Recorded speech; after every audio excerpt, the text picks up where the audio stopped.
Ahí estamos. Muy bien, muy buenas tardes. Después de unas fallas técnicas que tuvimos por ahí, ya estamos de vuelta. Vamos a retomar y reiniciar sobre todo esta charla tan interesante que tenemos. Sabemos que la salud está influenciada por múltiples factores que nos rodean, como el estado de ánimo, que refleja en muchas ocasiones la salud mental, el ámbito familiar, las relaciones interpersonales con la familia, amigos, el trabajo, incluso las mascotas. Es importante buscar y elegir la manera en la que nos relajamos, encontrar una forma de recreación que puede ser grupal, individual, hobbies, viajes y otras formas de esparcimiento. Pero también es importante tener información a nuestro alrededor que sea confiable. Y es por eso que iniciamos estas pláticas en confianza, pláticas casuales, que son temas de interés general para el público en general, platicadas desde el campo de acción de los profesionales, personas que tienen una preparación, un respaldo profesional. En esta ocasión vamos a hablar de infarto al corazón, infarto cardíaco, infarto agudo al miocardio, como se conoce. Para mí es un orgullo, un placer tener al doctor Iván Rodrigo Rodríguez Chávez. Él estudió en la UPAEP, Universidad en Puebla, donde tuve el gusto de compartir con él los espacios y alguna que otra aula. Él estaba en una generación arriba de la mía, pero lo recuerdo bastante bien como una persona, un estudiante bastante dedicado y aplicado en todas las cuestiones de la universidad. Hoy lo tenemos ya como un cardiólogo egresado del siglo médico nacional, Centro Médico Nacional, perdón, siglo XXI, y también con una subespecialidad en cardiología intervencionista. Amigo, pues muchísimas gracias por tu tiempo. Sé que es muy valioso y agradezco mucho este apoyo de participar en estas pláticas. Bienvenido, ¿cómo estás?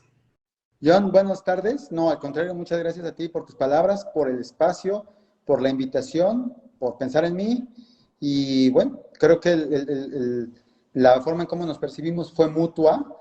Ahora estamos del lado de ser graduados, ser médicos y tratar de hacer lo mejor para nuestros pacientes, para nuestro país. Y no queda más que dar nuestro máximo esfuerzo. Muchísimas gracias, excelentes palabras, tienes toda la razón. Pues bien, vamos a entrar en materia del tema. Vamos a platicar un poquito de infarto cardíaco, que es un tema, como mencionaba, de bastante interés, muy común y que a pesar del tiempo que se lleva hablando de esto, hay muchísimas cosas que no se conocen, pero también vemos a muchas personas que no son expertas en el área y que, bueno, están tocando el tema, incluso no médicos, ¿no? Y se escuchan las recetas de la vecina, de la comadre, las recomendaciones, pero es importante, creo, tener un fundamento científico para no cometer errores. ¿Cómo definiríamos el infarto cardíaco? ¿Cómo lo podrías describir? Oye, la pregunta es, buena, es respecto a el infarto del miocardio, del corazón. El infarto cardíaco es cuando el corazón, el músculo del corazón propiamente, deja de recibir sangre, el aporte de sangre que lleva nutrientes y sobre todo oxígeno para que pueda funcionar. Este aporte se ve disminuido, se ve cesado o se ve detenido principalmente porque alguna de las arterias coronarias se tapa de manera súbita y entonces esto da origen al infarto cardíaco. Al no recibir la sangre, pues las células empiezan a tener muerte celular y el infarto como tal es la muerte celular, en este caso del corazón, del músculo propiamente hablando. Como sabemos, el infarto y las enfermedades cardiovasculares de esta índole son una de las principales causas de muerte alrededor del mundo. Y es sumamente importante empezar bueno, ya veremos en las preguntas, pero empezar a identificar cómo podemos tratar, diagnosticar, evitar, Ahí para que en ese punto en donde hablas de que la arteria está tapada y empieza a haber afectación del músculo, ¿qué es lo que pasa con el corazón en el sentido de la función que tiene el corazón tan importante en nuestro es correcto. cuerpo? Normalmente la historia natural de este tipo de enfermedades es el hecho de que poco a poco la arteria se va ocluyendo con algo que llamamos placa ateromatosa. Esta placa ateromatosa es, por decirlo de alguna manera fácil de entender, el sarro que se forma dentro de las tuberías. Esta placa ateromatosa está compuesta principalmente por calcio, por colesterol, son sus principales componentes, y va ocluyendo de manera gradual a la arteria, la luz de la arteria, la parte interna de donde se fluye la sangre se va ocluyendo poco a poco. Por alguna circunstancia, que la principal es estrés, por eso es que normalmente la mayor cantidad de los eventos se desarrolla durante el esfuerzo o con frío o con algún tipo de actividad física, esa placa se rompe por alguna situación y el cuerpo, al detectar que ahí existe alguna ruptura, empieza a formar un coágulo que termina por tapar por completo la arteria y ocluye al 100% el flujo de sangre, o ocluye de una manera muy importante el flujo de sangre, y de donde se tapa hacia adelante, pues las células dejan de recibir oxígeno, dejan de recibir nutrientes, entran a un metabolismo anaeróbico, pero prácticamente es nulo porque el miocardio, en este caso el corazón, son de los pocos órganos como el cerebro que requieren tener todo el tiempo oxígeno. Entonces, aproximadamente después de los 5 minutos que se ocluye, empieza ya la muerte celular del miocardio. Y esto condiciona que el corazón deje de funcionar, por tanto. Es correcto. Mientras más grande sea el territorio de la arteria ocluida, pues es más grande el daño, es más la mayor cantidad de células afectadas y por tanto podemos esperar que los resultados para nuestro paciente sean malignos, sean más malos, tenga un mayor riesgo de tener malos resultados. ¿Por qué? Porque interrumpo, normalmente, pues bueno, se mueren las células, pero lo que pone en peligro la vida en esos instantes, en este lapso de tiempo tan corto, muchas veces es que como se empieza otro tipo de metabolismo en esas células que se están muriendo, se desarrollan arritmias, y las arritmias es lo que termina por matar al paciente. Actualmente, el día de hoy, precisamente, en un partido que se jugaba en Europa, a un jugador le pasó esto. Exacto. Tiene un momento, cae, y afortunadamente lo que lo hizo caer al piso y perder el estado de conciencia y poner su vida en estado de gravedad, no fue más que una arritmia cardíaca. La nota dice ahí que el RCP inicial es muy bueno y utilizaron algo que se llama DAE. Todos en algún momento, en algún estadio o en algún aeropuerto o en algunos lugares de concentración masiva, hemos visto en las paredes, así como existen los extintores, también existe una maletita que dice DAE. Ese DAE es un dispositivo, es una maletita que se ponen unos parches muy fáciles en el corazón, uno va adelante, otro va atrás, y se llama DAE porque el significado es desfibrilador automático externo. Automático porque nosotros, una persona que no tiene ningún conocimiento en medicina... ¿Lo puede operar cualquier persona? Es correcto, lo toma, nada más es poner los parches, como dice, adelante, atrás, y encender el aparato. Y el aparato por sí solo va a detectar si necesita descargar, si necesita dar maniobras de reanimación, que es el RCP, y nos indica todo. Entonces, esto es sumamente importante para cuestiones de identificar en dónde se encuentra, y si vemos esas siglas que mencionas, identificar en dónde están estos dispositivos y en cualquier momento, pues, utilizarlo, ¿no? Correcto. Para identificación fácil dice DAE, D-A-E, y tiene un rayito. Y a veces tiene un corazoncito ahí que identifica que es descarga. Entonces es muy simple. Cualquier persona lo puede utilizar. Muy bien. Nada más indicaciones. Ahí en ese sentido, ahorita tocamos esa parte que mencionaste del futbolista, porque sí genera mucha inquietud y curiosidad cuando piensas cómo alguien tan joven y con un nivel de vida saludable puede llegar a tener este problema. Pero antes de esto, ¿cómo podríamos identificar en términos coloquiales cuando alguien está teniendo un infarto, o incluso si nosotros mismos lo estamos teniendo? ¿Cuáles serían las señales de alerta o los síntomas principales más comunes? Claro, lo que nosotros, como decíamos hace rato, llamamos de libro, es decir, un caso característico es dolor en el pecho de manera opresiva, sienten mucho peso en el pecho de manera súbita y opresiva, falta de aire, sudoración abundante, en algunos casos puede haber vómito o ganas de evacuar. Eso es lo más común, digamos que eso entra en el 85% de los pacientes. Existen muy pequeñas como puede haber dolor en el pecho y dolor mandibular o solamente dolor mandibular y dolor en las muñecas. Esto es muy poco frecuente, pero se ha llegado a presentar y está descrito en los libros, dolor en las muñecas.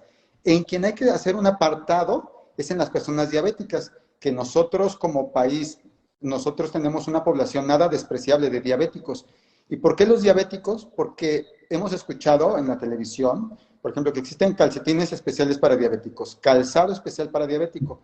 Y la razón es que la glucosa, el azúcar, se va depositando en las terminales nerviosas y entonces va haciendo que pierda la sensibilidad. Lo mismo ocurre en el corazón, se va perdiendo la sensibilidad. Y aquí en el consultorio, donde podemos hacer prácticas de cardiología, muchas veces hemos observado que hay pacientes diabéticos que llegan al consultorio, ya tuvieron un infarto y nunca lo percibieron. Okay. En ellos realmente pudo haber sido falta de aire nada más, o sudoración, o mucho cansancio. Entonces, esos son los principales. Y en términos generales, debido a esto, que en los diabéticos se presenta de forma diferente, o incluso los síntomas que mencionas, se pueden confundir con alguna otra enfermedad, ¿no?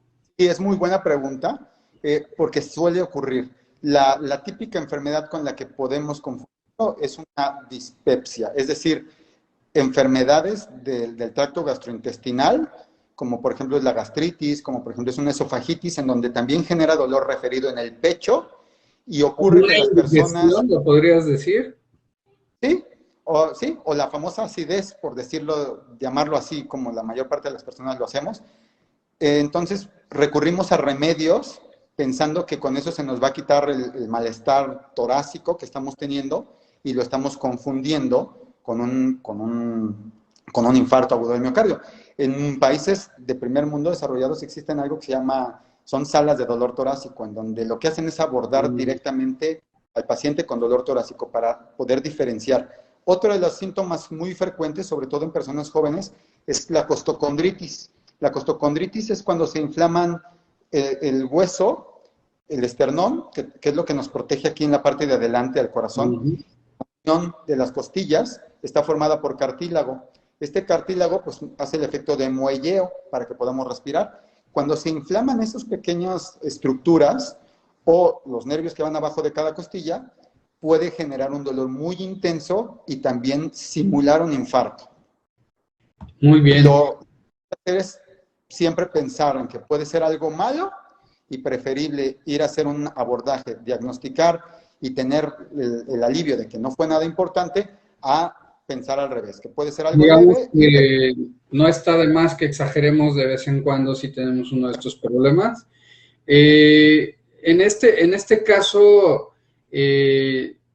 entonces estaríamos considerando o recomendando que si tú tienes este tipo de síntomas y como somos muy dados los mexicanos a automedicarnos, que está muy mal hecho, diríamos entonces, bajo tu recomendación, que si esto no cede o no se alivia tomando el Pepto-Bismol o algún sal de uvas, que es lo primero que vamos de repente a tomar, si esto no mejora, es importante acudir de inmediato a una atención médica, ¿no? Es lo que pues podríamos recomendar.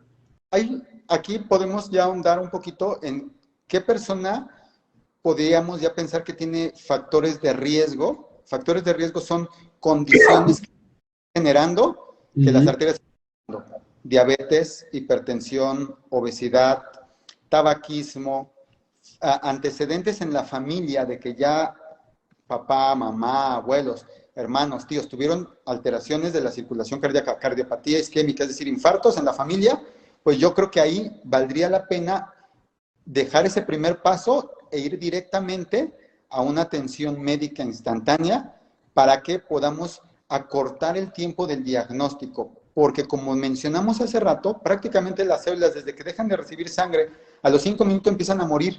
Entonces, nosotros en medicina y sobre todo en cardiología tenemos la premisa de decir, mientras más rápido se pueda atender, mejor. Nosotros decíamos, el tiempo es músculo, es decir, mientras más rápido se pueda destapar, identificar y tratar un infarto, podríamos salvar más músculo. Hablamos que Entonces, sí es importantísimo, esos segundos o minutos pueden representar la diferencia entre la vida y la muerte. es correcto. No subestimarlo. Y ahora que mencionas la parte si tenemos familiares que sufrieron ya un infarto, el abuelo, por ejemplo, en mi caso, mi abuelo sufrió un infarto, tuvo un tratamiento y pues, tuvo bastantes cuidados, pero a final de cuentas terminó falleciendo por complicaciones del mismo, ¿no? Entonces ahí ya son focos rojos que nos dicen pues que ya hay una predisposición. Sí está como tal, te voy a hacer dos preguntas aquí juntas. Sí está como tal bien definido que el factor hereditario está presente, y la otra es que normalmente relacionamos mucho el infarto al corazón con solo hombres. ¿También le puede dar a mujeres? Muy bien, buena pregunta. Sí, la primera pregunta es, el factor genético es muy claramente identificado respecto a que hay familias que tienen cargas genéticas muy marcadas para cardiopatía isquémica. En algunas ocasiones puede ser los genes que pueden producir que las arterias se vayan tapando por sí solas, y la segunda es que muchas veces en familias existen algo que se llama dislipidemia, que es alteraciones en los lípidos, colesterol alto y triglicéridos. Hay familias que tienen dislipidemias familiares.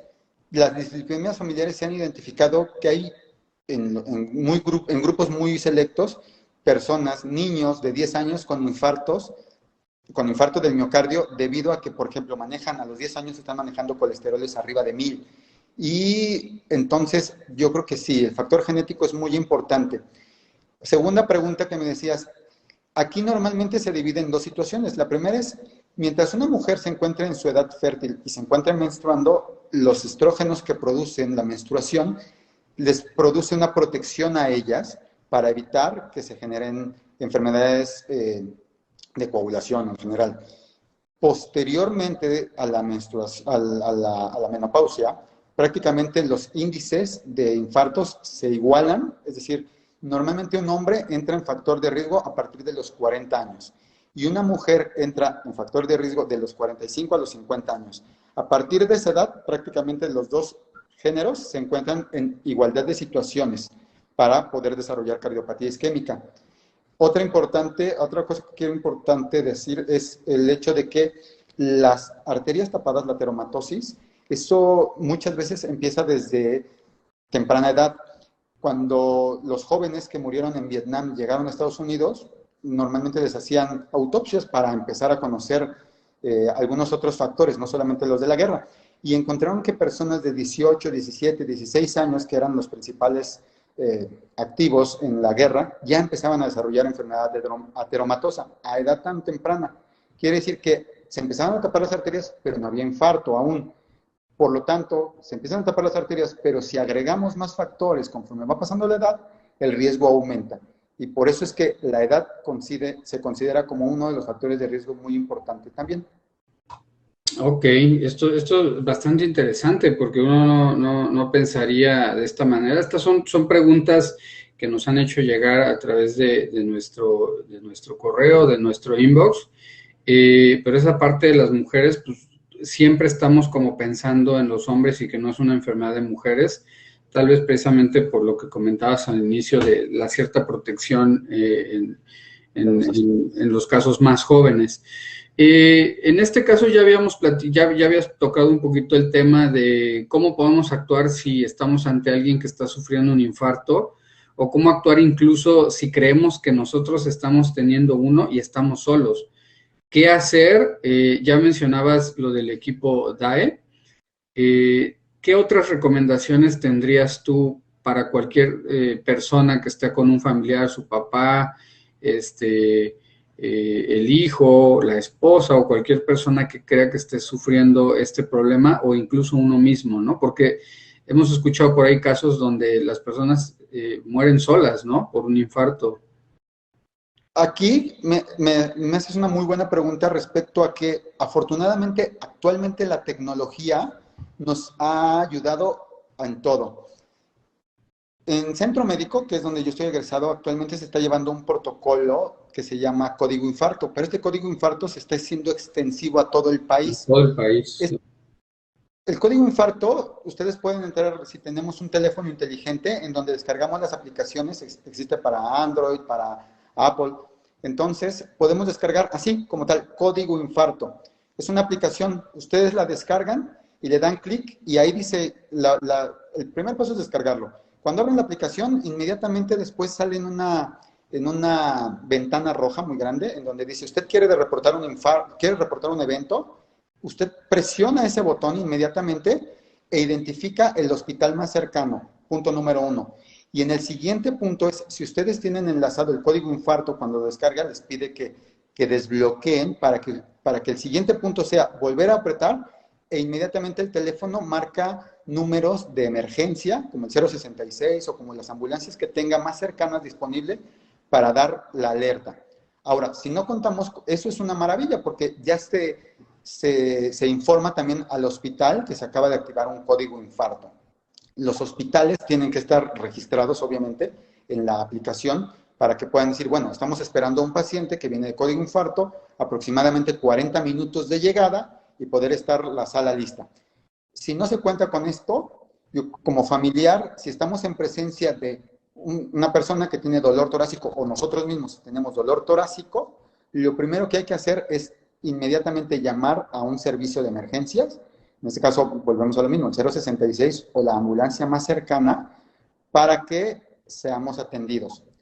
Y si tenemos alguna aspirina, principalmente, que es lo que normalmente todos tenemos al alcance, ingerir aproximadamente entre 500, 600 hasta 700 miligramos de aspirina, de ácido acetilsalicílico, para incrementar, para disminuir, mejor dicho, la agregación plaquetaria y disminuir la formación de coágulo. Y lo demás era esperar la llegada del servicio de emergencia. Servicio de emergencia. Recostarnos, ponernos en posición cómoda. Si cuentan con oxígeno en casa, poner un poco de oxígeno, la aspirina y esperar de la manera más cómoda posible al servicio de emergencias. Eso es lo que recomendaría principalmente. Entonces son excelentes recomendaciones, sobre todo mantener la calma y no tomar medidas que puedan retrasar, como ya mencionábamos, la atención médica, ¿no? Que es lo más importante. En este sentido, ¿qué tratan? Primero, ¿cómo podríamos prevenir esta enfermedad? ¿Qué podríamos hacer para prevenirlo? Porque hay factores, si bien que podemos modificar y hay factores que no, como el genético no lo podemos arrancar, pero hay cosas que sí podemos hacer desde nuestro campo de acción, en nuestra casa, en nuestro trabajo, que puedan prevenir esta enfermedad. ¿Y cuáles son los tratamientos que existen hoy en día una vez que el paciente llega al hospital? Precisamente tú que eres intervencionista y tratas muy de primera línea todos estos problemas. Muy bien. La primera, lo que acabas de decir es prácticamente en donde tendríamos que enfocarnos como sociedad y como país, la prevención. La prevención que nos cuesta, en Estados Unidos, por ejemplo, siempre miden enfermedades, complicaciones, todo en dinero, porque es una manera, una unidad de medir. Pero también se puede medir en tiempo en que un paciente se queda fuera de su trabajo, en tiempo que una persona se queda dentro del hospital. Entonces, aquí se divide en dos la prevención. La prevención primaria, que es evitar llegar a un infarto. Y la prevención secundaria, que es, ya me dio un infarto, hay que evitar que me dé un segundo, tercero o cuarto infarto. En prevención primaria, prácticamente van de la mano, hablábamos anteriormente de factores de riesgo, como son la diabetes, hipertensión, obesidad, sedentarismo, tabaquismo principalmente. Lo decíamos anteriormente, no podemos hacer nada con nuestra genética, pero sí podemos hacer mucho con las enfermedades que ya sabemos que somos portadores. Una persona que es diabética, debemos de tener un control de su glucosa de menos de 130 en ayuno, normalmente, o hemoglobinas glucosiladas de menos de 6.5%. Y para esto se tiene que llevar un tratamiento muy específico, estricto y disciplinado para que podamos mantener esos niveles de glucosa dentro de los parámetros normales. La presión, de igual manera, necesitamos tener una presión para que la tengamos controlada, debe ser menos de 130/80. La semana antepasada acaba de salir un artículo en el New England Journal of Medicine, que es una de las mejores revistas de medicina, en donde hicieron la comparativa de pacientes hipertensos y pudieron observar que el resultado para eventos cardíacos se reducía si la presión no estaba menos de 130/80, sino de menos de 120/80. Hace 3 años, respecto a la hipertensión arterial, considerábamos normal hasta 140/90. Después lo bajaron a 130/80. Ahorita no es oficial, pero recomiendan 120/80 como máximo. Considerando esto, cada vez estamos siendo más estrictos en nuestros parámetros. Entonces, mantener una presión de menos de 120/80 a cualquier hora del día es lo ideal. Tercera, las personas que fuman, lo ideal sería dejar de fumar, abandonar el tabaquismo. Pero si les es muy complicado, disminuir la cantidad de cigarrillos fumados durante el día nos ayuda muchísimo. Al disminuir la cantidad de cigarrillos fumados, cada bocanada de cigarrillo aumenta un 300% más de riesgo de un espasmo coronario. Entonces, pues si dejamos de fumar, obviamente, o disminuimos el índice tabáquico que consumimos, pues disminuimos también el riesgo.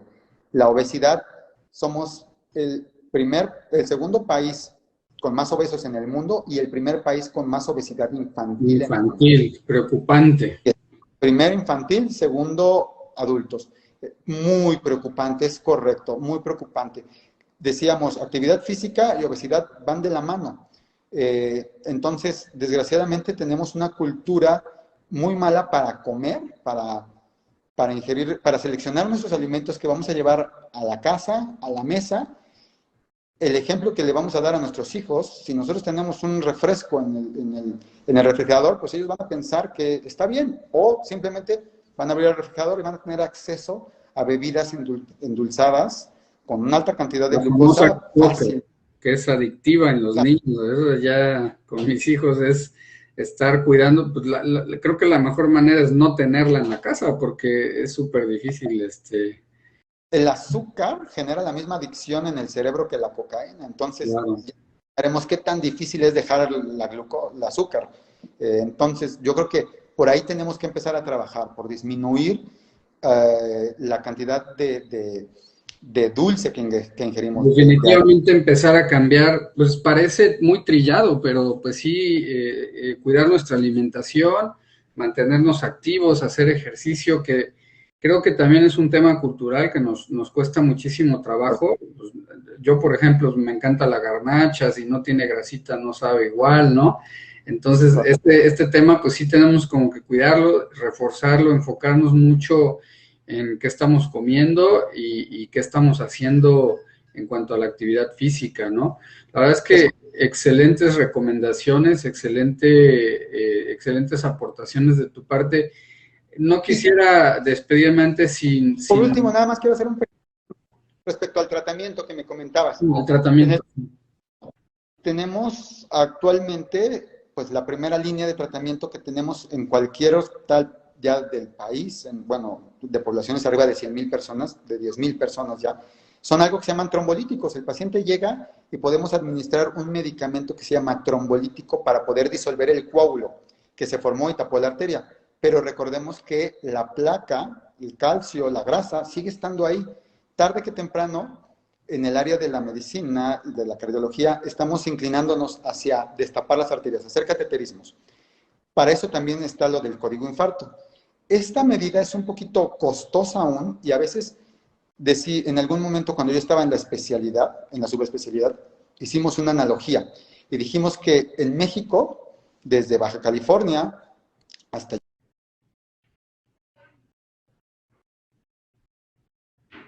hemodinamia, que es como en las salas especiales para destapar las arterias, 300 salas de hemodinamia en el país, 300. De Los Ángeles, de San Diego, Los Ángeles, San Francisco, hasta Anaheim, era entonces, había 300 salas de hemodinamia. Es decir, no podríamos competir con esto. Por lo tanto, nosotros somos un país en vías de desarrollo. Creo que a donde tenemos que apostar y dejar ir todas nuestras fuerzas es en prevenir los infartos.